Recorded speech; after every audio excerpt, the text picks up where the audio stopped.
Сәлем достар, YouTube арнама қош келдіңіздер. Сіздермен Айгүл. Бүгін өте керемет дәмді шұжық нанның рецептісімен бөлісемін. Ендеше менімен бірге болыңыздар. Қыздар, ең алдымен нанымызды ашытып аламыз. Күнделікті ашытып жүрген нанымыз.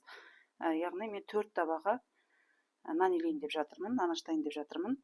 Яғни 2 литр суға бір ас қасық тұзды салып, жақсылап араластырамын. Тозы үйру керек, жылы суға. Мұздай суға ашсаңыздар ашмай қалады, көтерілмей, көгі аз болып тұрады. Сол себепті жылы суға ашсаңыз тезірек ашиды. Одан кейін бір ас қасық ашытқы дейміз ғой, дрожь. Осыны салам. Енді суды құя отырып, жұмсақ нан илейміз.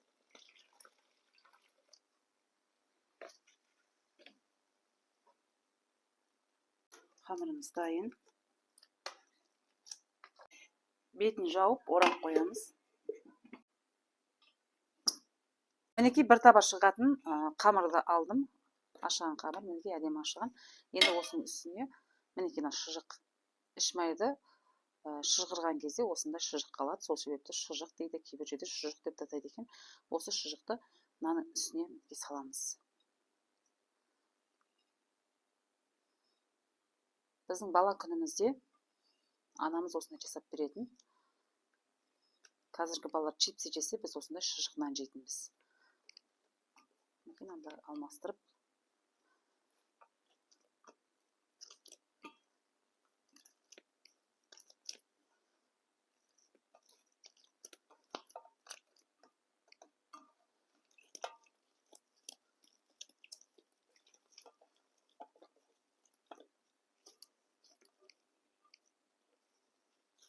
Көтерілу үшін 15-20 минутқа қойып қоямыз. 15-20 минуттан кейін табаға салып, нан сияқты пісіретін боламыз.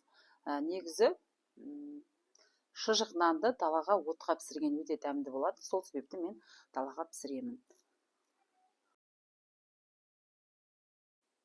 Алдын ала тезектерді қалап от жағып қойған болатынмын. Мінекей шоқ болғаннан кейін табаны қойдым. Шоққа себебі табаны қыздырмасақ нанымыз жабысып қалады. Шоқтардың барлығын мінекей жан-жағына қойып, астына болар болмас шоқ қалдырамыз. Өйткені табаны тез піседі. Сол себепті күйіп кетпес үшін астына азырақ шоқ қалдырамыз. Мінекей табанымызды қойып, оның үстіне екінші табаны қиюластырамыз. Яғни шоқ түсіп кетпеу үшін, одан кейін үстіне шоқтардың барлығын видеода көрсетілгендей қалап шығамыз. Шамамен бір 10-15 минут уақыт күтеміз, және үнемі қарап тұру керек болады, себебі бір жағы күйіп кетуі мүмкін. Мінекей, енді жан-жағындағы шоқтардың барлығын алып, яғни алып болғаннан кейін үстіңгі табаны көтеріп, нанымызды аламыз.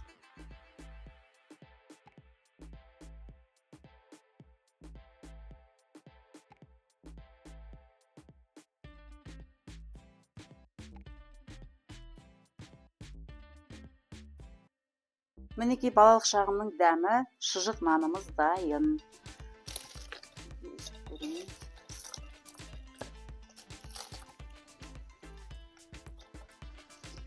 Дәмі керемет.